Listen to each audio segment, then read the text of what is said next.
fièvre ou du mal à respirer. Si votre enfant se réveille avec ces symptômes, il a peut-être une bronchiolite, une maladie parfois dangereuse qui touche tout le territoire, y compris les Bouches-du-Rhône. Sauf qu'à Marseille, les urgences pédiatriques de la Timone sont en grève depuis 6 heures ce matin. Dernier recours pour alerter sur l'état du service débordé par une épidémie précoce.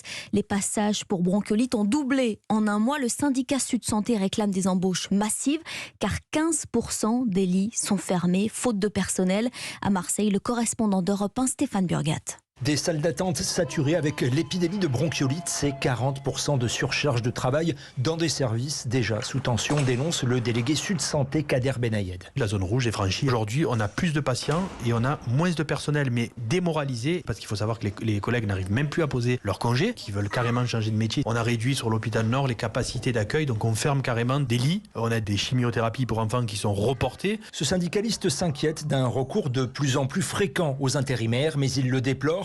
Les problématiques des urgences enfants ne s'arrêtent pas là. Ce qu'on demande, c'est une augmentation des moyens humains, mais aussi une augmentation des moyens matériels. C'est-à-dire qu'en fait, aujourd'hui, le personnel arrive dès leur prise de service et découvre qu'ils n'ont pas le matériel pour exercer leur mission. Je parle des cathéters, des blouses, des surblouses. Plutôt que de courir derrière les patients, mais ils courent derrière le matériel. Il faut aller d'un service à un autre pour chercher tel ou tel produit. Un Sud Santé qui attend beaucoup plus pour les urgences pédiatriques que l'enveloppe de 150 millions d'euros promise par Emmanuel Macron pour l'ensemble du territoire. Marseille, Stéphane Burgat, Europe 1.